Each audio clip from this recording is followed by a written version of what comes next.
Hello, ARSL 2025. I am Annie Mazes. I am joined by my colleague Melissa Nicholas, and together we are the Hachette Library Marketing Team. We are so excited to be here at ARSL this year. This is a great conference, and we look forward to sharing our books with you.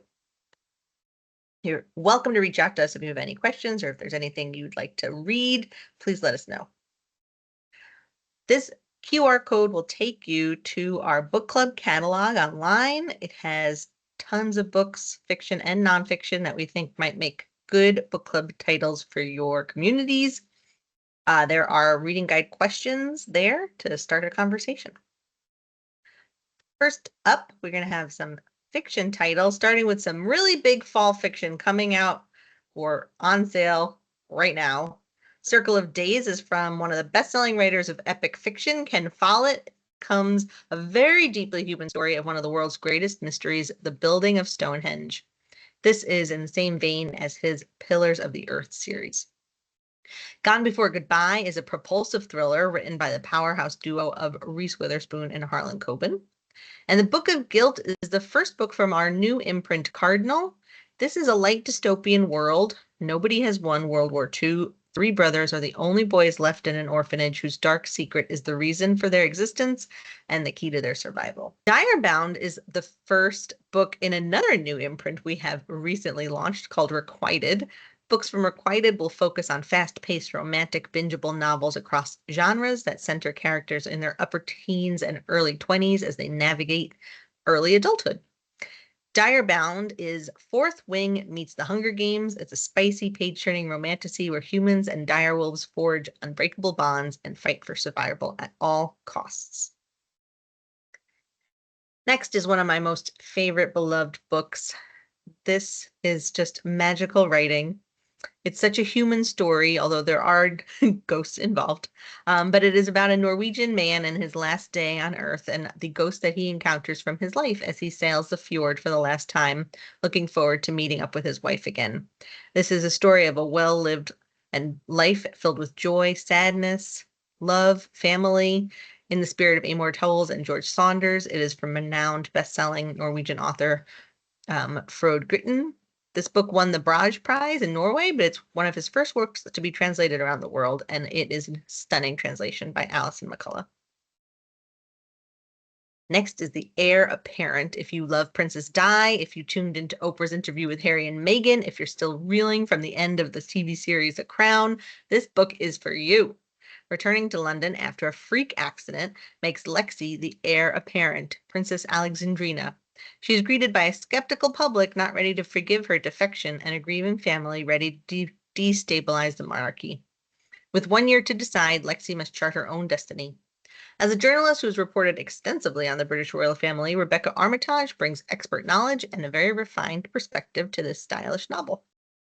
Hemlock is a novel grounded in human psychology, exploring very real themes of addiction and recovery, familial trauma, and queerness through beautiful literary writing, but it also sports a widely appealing Gothic slant with heart-pounding mystery, an evocative setting, and magical realist elements.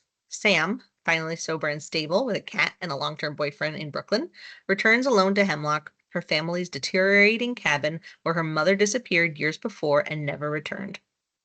When a quick practical trip takes a turn for the worse, the forest starts to creep in around the edges of Sam's mind. It starts, as it always does, with a beer. Not good, sober Sam. Missing Sam. Aaliyah reports her wife missing after a night of heated argument, and as a gay Muslim daughter of immigrants, she can't escape the scrutiny and suspicion of those around her. Scared and furious and feeling isolated, Aaliyah makes one wrong choice after another. All the while, Sam is being held captive, terrified that she won't get out alive. So Aaliyah must fight to both prove her innocence and save her wife. Best-selling author Thridi Umurgar returns with a nail-biting story as we worry whether the women will survive as a couple and even make it out alive. Nightshade and Oak. I absolutely loved Molly's debut novel, Green Teeth, which got starred reviews from Booklist, Library Journal, and Kirkus, so I'm very excited for this one. When Malt, the goddess of death, is accidentally turned human by a wayward spell, she finds she's ill-equipped to deal with the trials of mortal life. Unable to fend for herself, she teams up with warrior Bellis on a perilous journey to the afterlife to try to restore her powers. As animosity slowly turns to attraction, these two women must learn to work together if they are ever going to survive the quest. Perfect for readers of thoughtful historical fantasy and witty reimaginings of unexplored myths. Hi, I'm Melissa Nicholas, as Annie mentioned. So it's over and over to me for the balance of the fiction list and then on to nonfiction. So first, Over and Over is a sweeping speculative romance following two soulmates who have met in past lives, but can never escape their tragic ending. Becky's first novel, One Moment, was highly praised, with book lists calling it a contemplative, sweet contemporary romance, and this will be just as satisfying for fans of Josie Silver and One Day. There's going to be a reading group guide to encourage discussion, because you're going to want to talk about the themes of love, loss, and making the most of your one life. Next slide.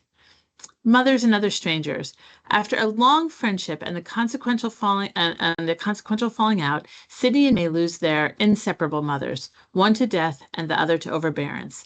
When Sydney and May find themselves back in one another's lives, each with a baby girl on the horizon, it once again seems like destiny. Each begins to pull the other away from the coercive influences of outsiders, mommy groups, marketing schemes, artistic pressures, and ex-boyfriends. But the two women will soon discover that it's not destiny that has drawn them together this time, but a devastating secret at the center of their orbits, and a truth that will bind them or shatter them for good. Next slide. Oh, happy to talk about runes. From the author of Good Morning America's book club and the Library Reads pick The Light Pirate, we've got a new sweeping novel about Ember, an ambitious archaeologist in pursuit of a rare artifact from an ancient civilization that would not only change her life, but potentially society at large. Thwarted once before, she resurrects hope for a dangerous expedition with little support. And just as the rest of her career and personal life begin to collapse, and believe me, it's collapsing. So Lily's writing is the perfect cross between commercial and literary, with slight speculative elements in the vein of Emily St. John, Mandel. Our in-house book club read this and loved it so much to discuss. So on to nonfiction. The Typewriter and the Guillotine. This is a thrilling, untold story of the trailblazing writer Janet Flanner, Paris correspondent for The New Yorker, who sounded the alarm about the rise of fascism in Europe while becoming enmeshed in the sensational case of a German serial killer stalking the streets of the French capital on the eve of World War II. While working tirelessly to alert American readers to the dangers of the Third Reich, columnist Janet Flanner became gripped by the disturbing crimes of a man who embodied all of the darkness she was being forced to confront. As an American in Paris, Flanner covered his crimes, capture, and the highly politicized trial. Well ahead of her time, Flanner strove for her freedom and transformed a cultural institution in the process, making her a particularly inspiring figure for this present political moment. Next slide. We are in the middle of a pain pandemic, yet for decades we've misunderstood what pain actually is. Dr. Zofness' approach focuses not only on what's going on inside us, but around us as well, challenging the prevalent belief that pain is purely physical. The author is a leading global pain expert, a pain psychologist, speaker, author, disruptor, and thought leader in pain medicine. Next slide, please. Feed the People. The food industry is a major driver of climate change, pollution, obesity, animal suffering, and workplace exploitation. However, respected academics Gabrielle Rosenberg and Jen Dukevich remind us that the modern technology has made food more affordable, abundant, and varied, and tastier than at any other time in history.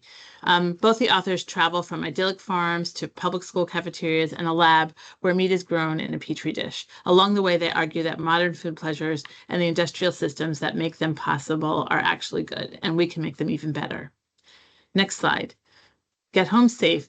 So Reina Abdelhamid is the founder and executive director of Malika, a nonprofit organization dedicated to building safety and power for marginalized communities through self-defense education, financial literacy, mental health resources. In this book, she emphasizes the need for self-defense for women by both empowering individuals and taking systematic issues into account. At a moment when women of color and immigrant women in particular are under attack, Abdelhamid arms us with emergency self-defense and a long-term vision for making our community safer. Thank you for listening. We hope to see you at the booth at the conference. Thank you.